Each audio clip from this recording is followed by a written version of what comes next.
Distilleries and breweries का management जुड़ेगा। Liquor sector में ग्रोथ की बनती हुई संभावनाओं और ग्लोबल स्तर के मुकाबले अल्कोहल की कम कीमत और कम खपत से सेगमेंट में बेहतरी की उम्मीद है। साथ ही मैन्युफैक्चरिंग लाइसेंस पर लगे निलंबन पर कंपनी को मध्य प्रदेश हाईकोर्ट से अब स्टे भी मिल गया है। प्लांट में कामकाज सामान्य रूप से शुरू भी हो गया है। तमाम मुद्दों पर ग्रोथ आउटलुक, क्षमता विस्तार पर बात करेंगे मैनेजमेंट के साथ, लेकिन उससे पहले कंपनी के सफर पर एक नजर। 80 के दशक में शुरुआत व्हाइट लेबल बॉटलिंग यूनिट से हुई, लेकिन धीरे धीरे कंपनी का विस्तार हुआ और सोम डिस्टिलरीज एंड ब्रेवरीज देखते ही देखते देश की लीडिंग अल्कोहल बेवरेज कंपनियों की लिस्ट में शामिल हो गई। कंपनी बियर और भारत में बनी विदेशी शराब यानी IMFL के निर्माण और बिक्री का कारोबार करती है।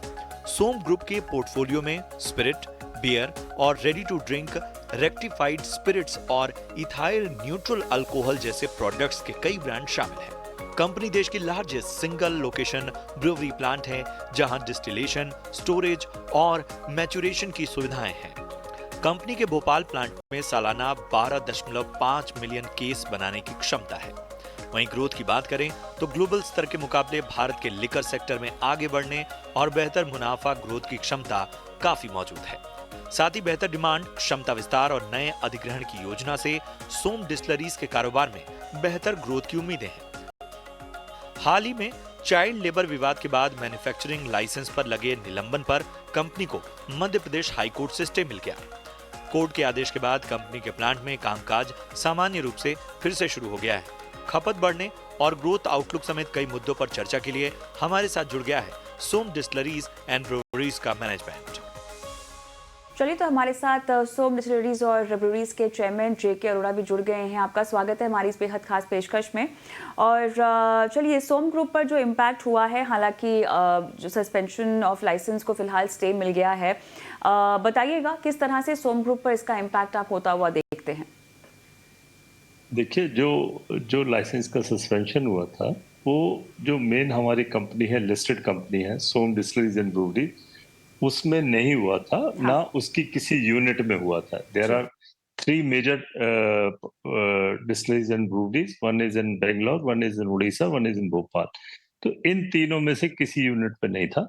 एक जो प्राइवेट लिमिटेड, एक सेपरेट मैनेजमेंट में जो कंपनी है, जहां पर कंट्री लेकर का बिजनेस होता है और अल्कोहल का मैन्युफैक्चरिंग है, रेक्टिफाइड स्पिरिट का, वहां पर ये निलंबन हुआ था 20 दिन के लिए, जो कि बिना किसी नोटिस के, बिना किसी प्रॉपर लीगल फॉर्मेलिटी के, it was a something sudden reaction of the authorities which has been challenged and has been stayed by the high court. So जो मेन हमारा लाइन ऑफ बिजनेस है बियर का और लेकर का, उसके ऊपर पहले भी कोई इफेक्ट नहीं था। और जो दूसरा कंट्री लेकर का है, वो उसको that has also been restored, और उसको हाई कोर्ट ने कहा है कि ये गलत एक्शन लिया गया है, इसीलिए उस पर स्टे दिया गया। तो ऐसा कोई वो नहीं है, पर एक जो रीजन है, जो जो चाइल्ड लेबर की बात की है करके, वो थोड़ा सा आई वुड से कि एक छोटी जगह पर एक बड़ी यूनिट होने की वजह से, और हमारा जो बिजनेस है, हमारा जो कामकाज है, वो काफी सक्सेसफुल है। तो अपने एरिया में हम लोग सबसे लीडिंग इंडस्ट्री के तौर पर है। थोड़ी बहुत जो नेचुरल छोटी मोटी जेलसीज होती हैं, तो लोकल पॉलिटिक्स का वो it was an incident which has been, I am sure कि कोई कोई कोई इसके ऊपर कोई कंपनी के बिजनेस पे कोई असर नहीं पड़ने वाला इसका। चलिए, आगे बढ़ते हैं और आपके फ्लैगशिप ब्रांड हंटर की बात करते हैं, जो कि मेरे ख्याल से सिंगल लार्जेस्ट ब्रांड दिल्ली में उभरता हुआ और बनता हुआ अब देखा भी गया है। लेकिन अब हमें जानना है कि आप कैसे दिल्ली के आगे बढ़ने को लेकर अब अपने कदम बढ़ा रहे हैं दूसरे सिटीज और राज्यों में, बताइएगा। जी, देखिए, दिल्ली एक ऐसी मार्केट है जो कि मोस्ट न्यूट्रल मार्केट है। दिल्ली एक ऐसी मार्केट है जहां पर कि कोई अपना कोई मैन्युफैक्चरिंग नहीं है करके, अपना मतलब सारा जो लिकर है और बियर है वो आउटसाइड दिल्ली से आता है करके। तो सबके लिए लेवल प्लेइंग फील्ड है ऐसी जगह। और एक दिल्ली एक इंटरनेशनल टाउन है, एक मॉडर्न टाउन है, एक यंग स्टूडेंट्स के लिए भी और उसके लिए भी सारा, मतलब जो कंज्यूमर है वो बहुत इनलाइटन कंज्यूमर है यहाँ पर। तो अगर ऐसी मार्केट में हमारा लीडिंग पोजीशन है तो ये अपने आप में एक बहुत सेटिस्फैक्टरी अचीवमेंट है कि जहाँ पर कि आपके सब सब लोग बराबर के हैं, सभी के लिए टैक्सेस बराबर हैं, सभी के लिए लेवल प्लेइंग फील्ड है। तो वहां पर अगर आप एज ए लीडिंग ब्रांड आप एमर्ज करते हैं तो एक बड़ा अचीवमेंट है कंपनी के लिए। अब है बात आगे दिल्ली से आगे जाने की, तो हम लोगों के बड़े प्लान्स हैं। इस साल में हम लोग डेफिनेटली या तो हम एक ग्रीन फील्ड यूनिट शुरू करेंगे या एक्विजिशन करेंगे। कम से कम मिनिमम अगर दो नहीं तो एक जगह हम करेंगे। जो 4-5 स्टेट्स हैं हमारी जिन पे कि हमारा फोकस है, जैसे वेस्ट बंगाल है, यूपी है, तेलंगाना है, और तमिलनाडु है।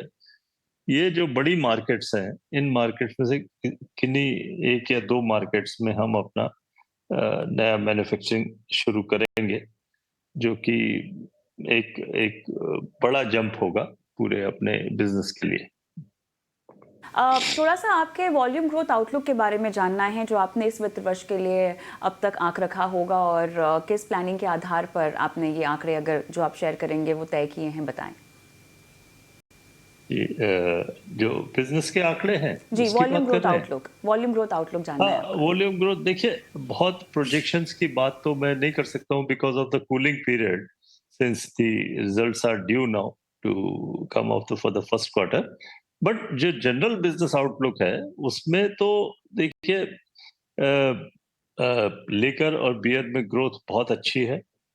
बियर बिजनेस में हमारे लिमिटेड प्लेयर्स हैं, जो है हमारे अलावा जो और 3 प्लेयर हैं, ये तीनों मल्टीनेशनल्स हैं अपने जो है करके।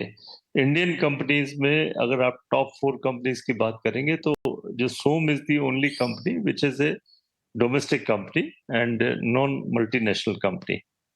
इसके अपने फायदे भी हैं, इसके अपने नुकसान भी हैं, दोनों ही बातें हैं। बट जो एज ऑफ नाउ जो अभी पोजीशन है उसमें मैं समझता हूँ कि फायदा ज्यादा है। तो आने वाले समय में, और सबसे बड़ी बात यह है, जो जो एक सोशल चेंज है पूरी कंट्री में। अब when we were young, we were in college, तो हमारा कभी हिम्मत नहीं होती थी कि पेरेंट्स के सामने कोई बियर की बात कर लें या उनकी बात कर लें। लेकिन आज आप देखते हैं कि इट इज सो ओपन कि parents don't mind children drinking in front of them, and especially women have started drinking almost at par with the men. So काफी सोशल सीन काफी चेंज हो गया है, तो उससे ओवरऑल लिकर का जो वो है, एक रीना है, वो काफी बड़ा हो गया है करके। और आने वाले समय में जो पर कैपिटा कंजम्पशन जो हमारा वर्ल्ड की डेवलप्ड कंट्रीज के मुकाबले में काफी कम है, वो मैं समझता हूँ काफी बढ़ने वाला है। तो इस बिजनेस का मैं अच्छा फ्यूचर देखता हूँ। बिल्कुल।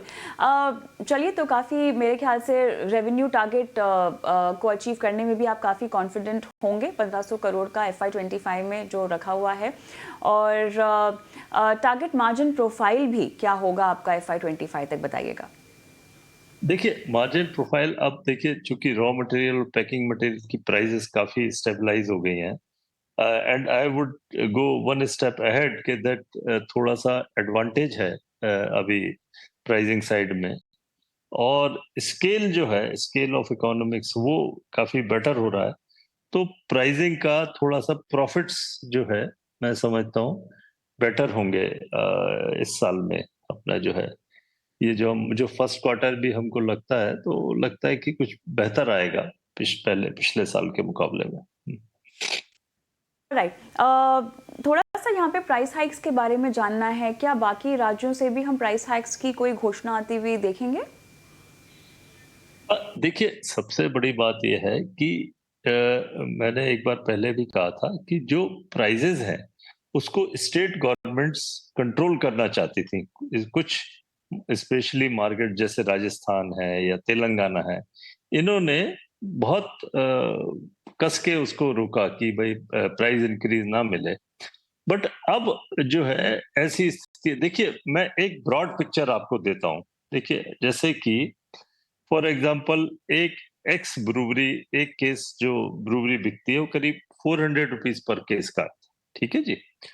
अब जब आप 400 रुपीज का अ, एक केस बेचते हैं, तो 400 रुपीज के केस में हमारा जो प्रॉफिट होता है वो अप्रोक्सीमेटली जो 10-12% का जो एबिडिटा है, तो we have made 40 rupees a case. इस 40 रुपीज में सारा ट्रेड भी है, हमारा मैन्युफैक्चरिंग एक्सपेंसेस भी है, net profit comes to may be a 20 rupees a case और may be less than that. But सरकार को कितना मिलता है?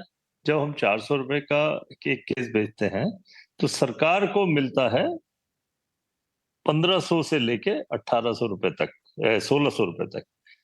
मतलब जहां मैन्युफैक्चरर कमाता है 15 to 20 रुपीज ए केस, वहां सरकार कमाती है 1500 रुपए पर केस। तो आप जिस आइटम के ऊपर manufacturer after putting up A plant of से 300 करोड़ का प्लांट लगाने के बाद 20 रुपए पर केस कमा रहा है, वहां सरकार कमा रही है 1000, 1200, 1500 रुपए पर केस। तो वहां सरकार को अब समझ में आ गया है कि हम ऐसा नहीं कर सकते कि हम प्राइस इंक्रीज ना दें, क्योंकि अब देखिए राजस्थान में क्या हुआ, इतनी शॉर्टेज हो गई बियर की कि वहां की सरकार को फोर्सली फिर प्राइस इंक्रीज देना पड़ा। सिमिलर सिचुएशन अभी देखिए तेलंगाना में है। तेलंगाना में जो डिमांड है उसका मैं समझता हूँ 70% भी फीड नहीं हो पा रहा है, क्योंकि आप अगर सिर्फ अपना सोचेंगे और जो स्टेक होल्डर्स हैं उनको आप साथ में लेके नहीं चलेंगे, तो आपके रेवेन्यू का ही नुकसान होगा करके। और दूसरी बात, इसके अलावा दूसरी बात यह है कि एक सरकारों को, स्टेट गवर्नमेंट, चूंकि ये स्टेट गवर्नमेंट के डोमेन में है इसका टैक्सेशन, स्टेट गवर्नमेंट्स को ये बात समझ में आ गई है कि अगर हम रीजनेबल रखेंगे टैक्सेशन, तो हमारे को रेवेन्यू ज्यादा आएगा, बजाय कि खाली टैक्सेशन बढ़ाते जाने से टैक्सेस का जो कलेक्शन है वो नहीं बढ़ेगा। जबकि जैसे फॉर एग्जांपल इनकम टैक्स का एग्जांपल है, हाँ, इनकम पर टैक्स को बहुत थोड़ा सा ज्यादा रखा इसको हुआ था, तो स्ट्रीमलाइन, जी आप जो इशू कंसर्न रेज कर रहे हैं उसको स्ट्रीमलाइन करने की जरूरत है। बहरहाल मेरा समय समाप्त हो गया, सवाल हालांकि आपके लिए बहुत है, पर फिलहाल इस चर्चा में आपने शिरकत की, जवाब दिए, बहुत बहुत धन्यवाद आपका। हम भी एक छोटा सा ब्रेक लेते हैं और ब्रेक के उस पार बताएंगे आपको रणनीति क्या बनानी चाहिए इसका।